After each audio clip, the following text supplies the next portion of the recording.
Hörmətli izləyicilər, günümüz aydın. Sizi İqtisadi Forumdan salamlamaq çox xoşdur. Bugünkü söhbətimizin mövzusu qadın sahibkarlıq məsələləri olacaq. Biz bu söhbət zamanı ölkəmizdə qadın sahibkarlığının inkişafı vəziyyətini nəzərdən keçirəcəyik. Mövcud olan problemlər haqqında müzakirə aparacağıq. Bu problemlərin həlli yollarını nəzərdən keçirəcəyik. Və bu başdan deyim ki, mən bu söhbətə bir neçə eksperti dəvət etmişəm. Bunları siz yaxşı tanıyırsınız. Birinci olaraq mən istərdim ki, söhbətimizə Rövşən bəy Ağayevlə başlayaq. Nəyə görə? Rövşən bəy bu yaxında qadın sahibkarlığına həsr edilmiş bir hesabat üzrə araşdırmalarını tamamlayıb. Həmin hesabatla siz aşağıda qeyd edilən web səhifədən tanış ola bilərsiniz. Maraqlı sənəddir. Bir çox məsələlər burada nəzərdən keçirilir. Yəni qadın sahibkarlığının bugünkü ölkəmizdəki vəziyyəti, digər ölkələrlə bəzi müqayisələr verilir. Hansı problemlər var burada, o barədə danışılır. Və şübhə etmirəm, yəqin ki, bax bu hesabat Azərbaycanda qadın sahibkarlığının inkişafına demək çalışan hər bir maraqlı tərəfin diqqətinə layiqdir. Bu maraqlı tərəflər deyəndə kimləri nəzərdə tuturam? Əlbəttə ki, ilk növbədə dövlət qurumlarıdır, Azərbaycan hökumətidir, Milli Məclisdir, digər qurumlardır, ayrı-ayrı nazirliklərdir.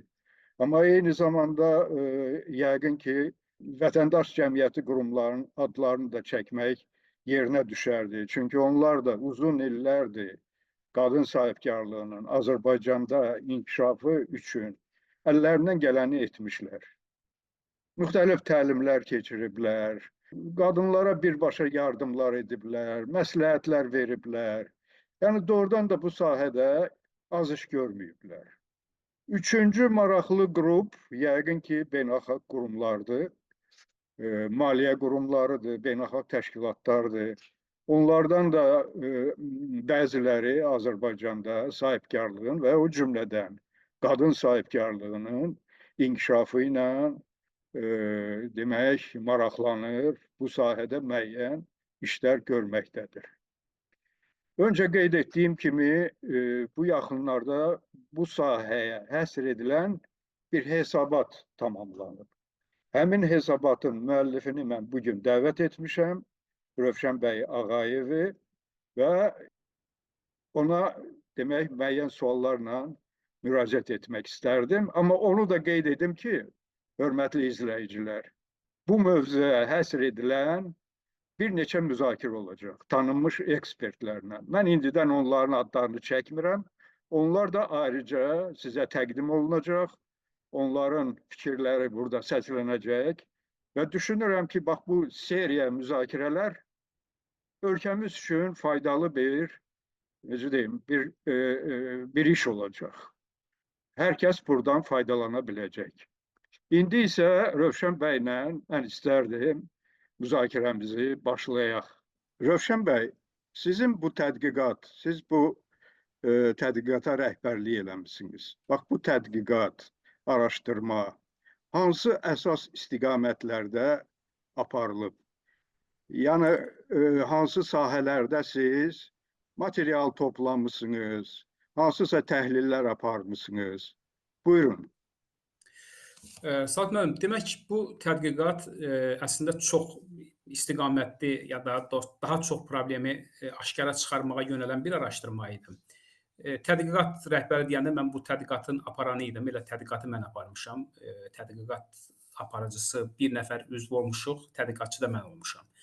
Əsas məqsəd o idi ki, burada biz müəyyənləşdirək, birincisi Azərbaycanın mövcud statistik göstəricilər sistemində qadın sahibkarlarla bağlı, ümumiyyətlə qadın sahibkarlığın inkişafı, qadın sahibkarlıq prosesindən əldə olunan nəticələr, yəni məhsul istehsal olaraq, ümumiyyətlə onların bank kreditlərinə çıxışı baxımından, hansı göstəricilər toplanır, yəni mövcud statistik bazada nələr var və bizdə yeri gəlmişkən sizə deyim ki, biz statistik baza dedikdə dərhal göz önünə heç rəsmi statistika, təkcə Dövlət Statistika Komitəsi gəlməsin. Çünki Dövlət Statistika Komitəsi düzdür, əsas aparıcı qurumu olsa da, amma bilirsiniz ki, sahibkarlığın inkişafı ilə bağlı, o cümlədən qadın sahibkarlığı ilə bağlı əlaqədar qurumlar var. Ola bilər ki, Dövlət Statistika Komitəsinin məlumat bazasında olmayan bir məlumat başqa bir qurumun məlumat bazasında ola bilərdi. Ona görə biz müxtəlif qurum, məsələn, söhbət burada kiçik orta sahibkarlığın inkişafı üzrə Dövlət Agentliyindən gedir, söhbət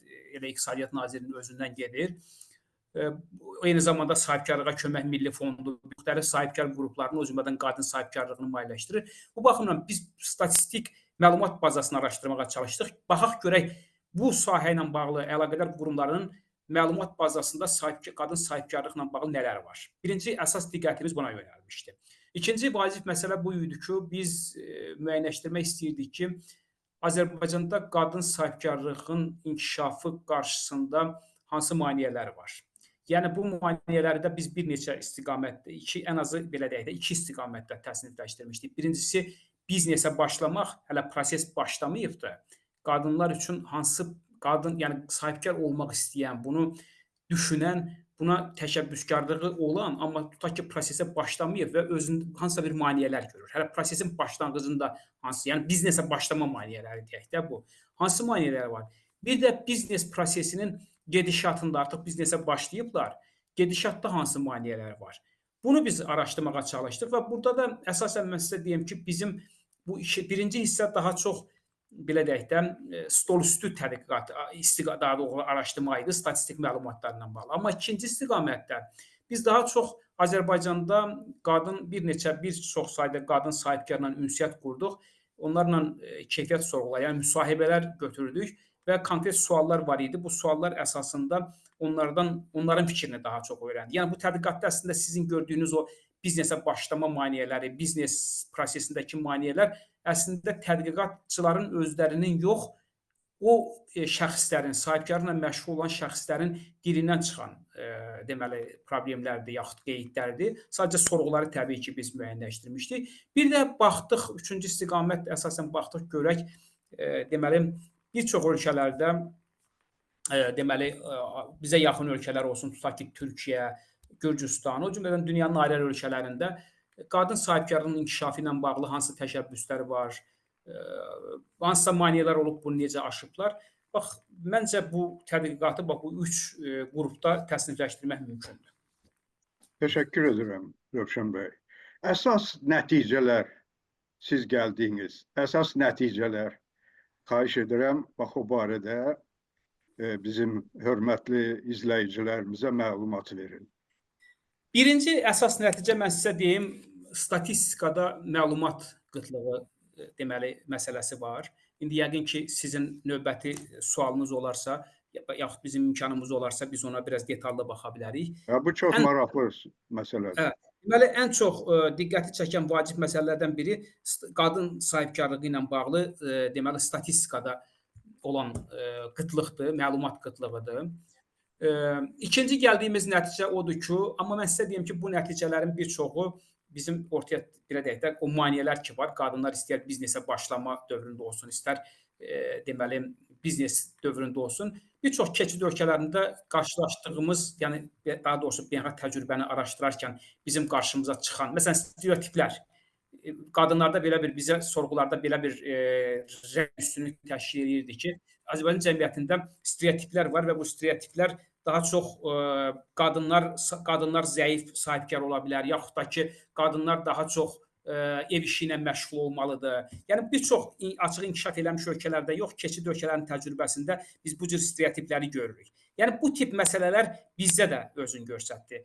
O cümlədən kredit, yəni maliyyə resurslarına əlçatanlıq məsələsi, bir çox maneələr var. Eyni zamanda şəbəkələşmə, qadınların bilirsiniz ki, xüsusən qadınların böyük bizim statistikada onu göstərir ki, əsasən qadınlar kiçik mikro sahibkar kimi fəaliyyət göstərirlər və bu cür kiçik mikro sahibkarlığın inkişafı üçün mütləq böyük şirkətlərlə bir şəbəkədə olmaq, onların hətta yeri gələndə onların əməkdaşlıq çərçivəsində satın alınma prosesində iştirak etmək, subpodratçı kimi, yaxud da ki, onların məhsul satışı kanallarından istifadə etmək, ixrac.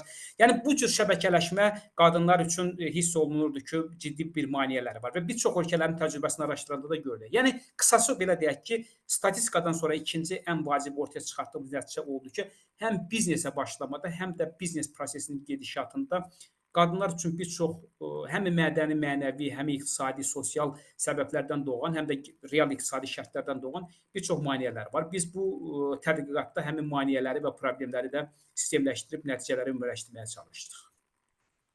Təşəkkür edirəm.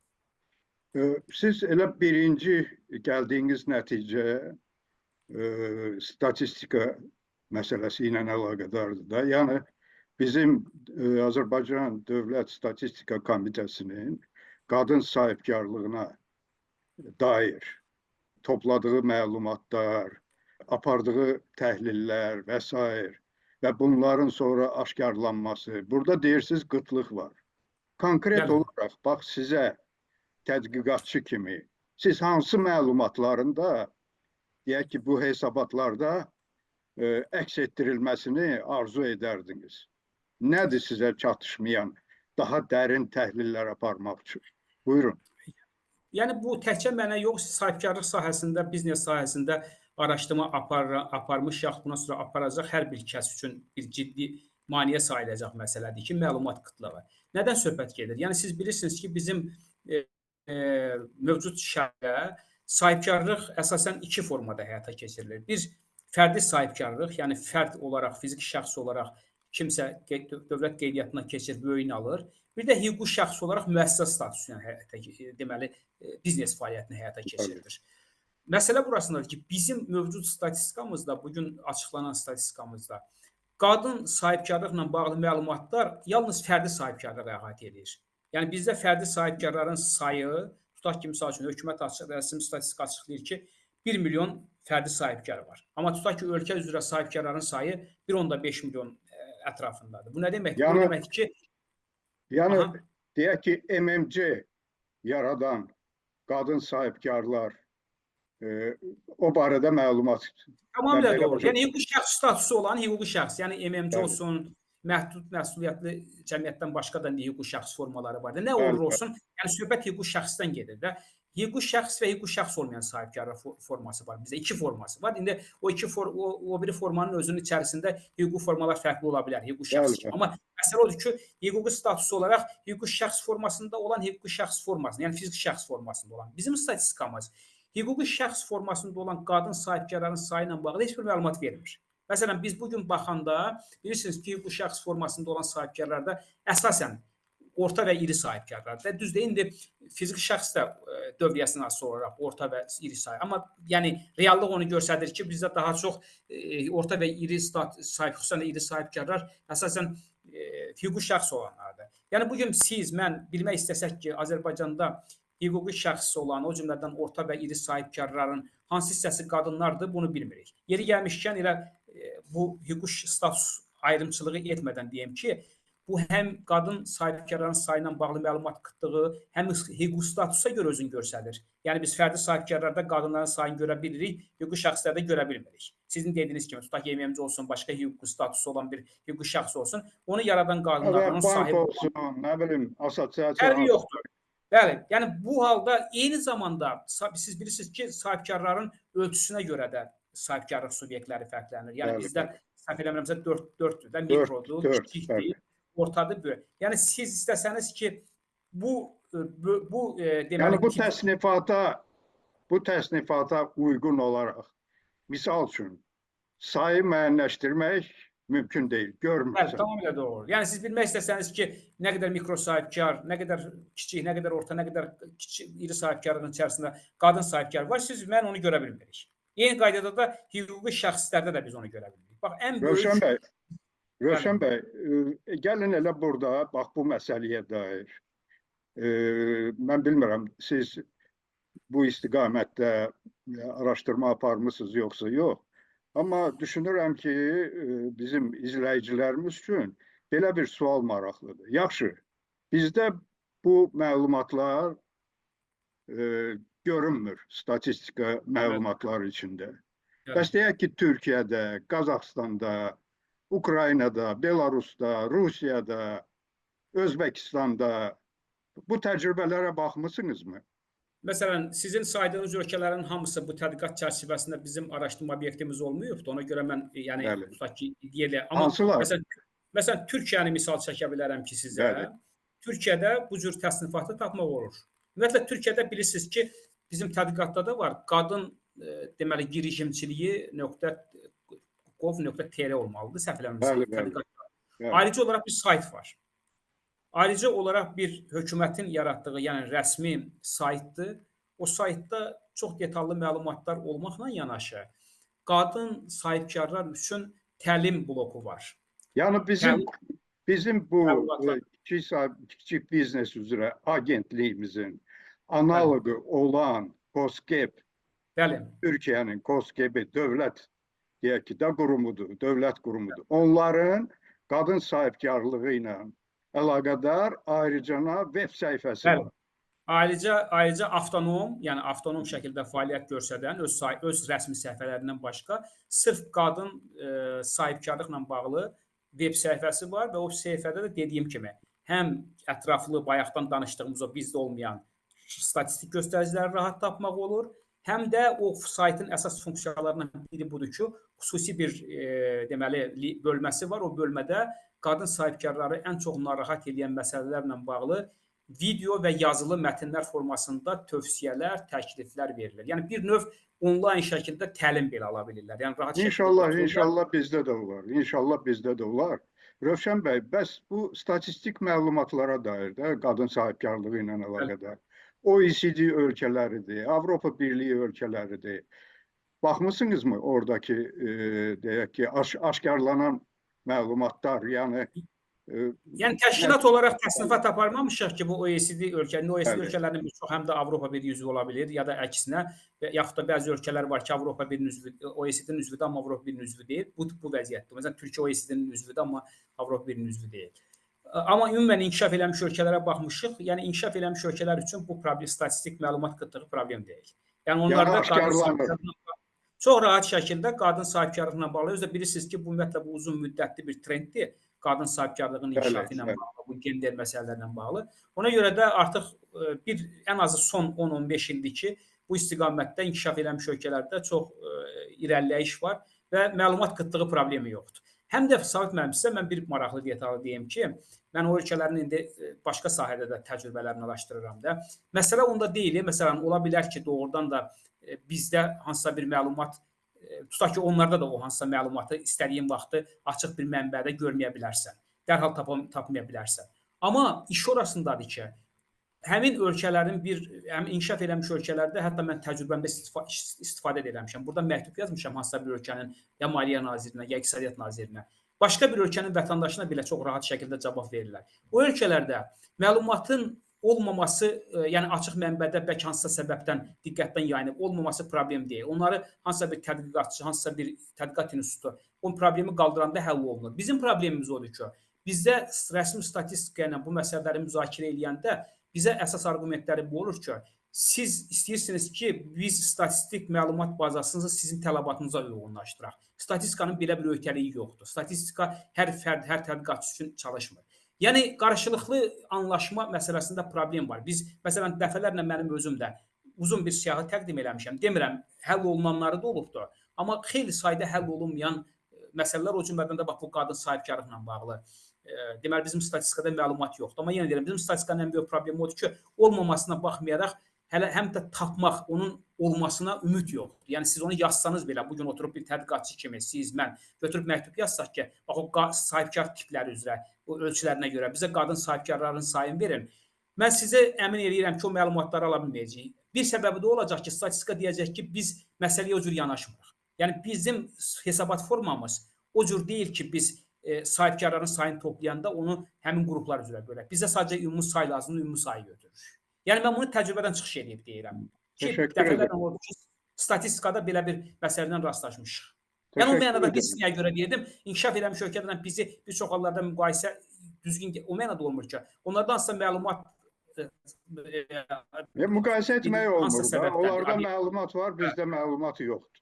Müqayisə tamamilə etmək doğru. Onlar olmur. məlumat istehsal edirlər, məlumat istehsal Evet. edirlər və onu tədqiqatçı, tədqiqat institutu məktubla da yazsa əldə edə bilər. Bizdə məlumat istehsal olunmur. Tapmaq çətin olur.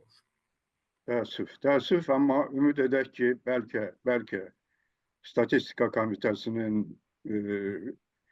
mütəxəssisləri, bilmirəm, rəhbərliyi, bax bizim bu söhbətimizi izlədikdən sonra bəlkə hansısa dəyişikliklər oldu. Ümid Amma mən edək. bunu təkcə Statistika Komitəsindən də biraz kənara çıxartmaq istəyirəm. Başqa statistik göstərici də var. Məsələn, bilirsiniz, Sahibkarlara Kömək Milli Fondu hər il verdiyi kreditlərin içərisində Bəli. qadın sahibkarlara verilən kredit həcmini açıqlayır.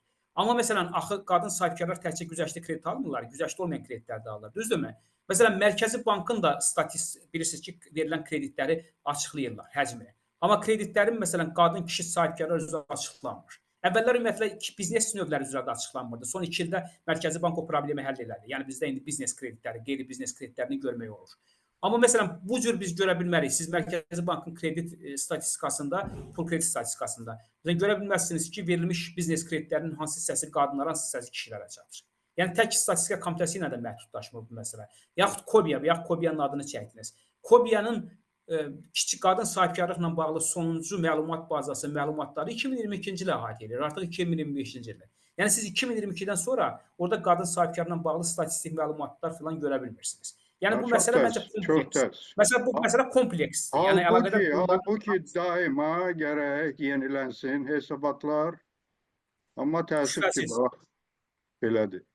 Rövşən bəy, vaxtımız məhduddur. Ona görə mən istərdim ki, fürsətdən istifadə edib bir sualla da sizə müraciət edim. Və siz bu ciddi araşdırmanı tamamladınız. Deyək ki, sabahları İqtisadiyyat Nazirliyi sizə müraciət etdi. Rövşən müəllim, hansı 3 istiqamətdə siz mühüm deyək ki, qərarların qəbul edilməsi, hansısa islahatların aparılmasını tövsiyə edərdiniz? Qadın sahibkarlığın inkişafı məqsədi ilə.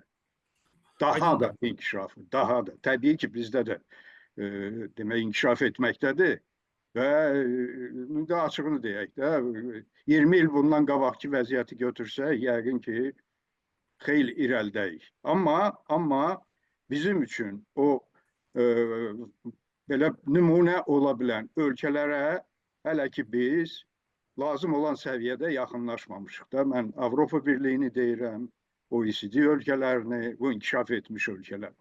Bax, bu yaxınlaşma üçün 3 tövsiyəniz nə ola bilər?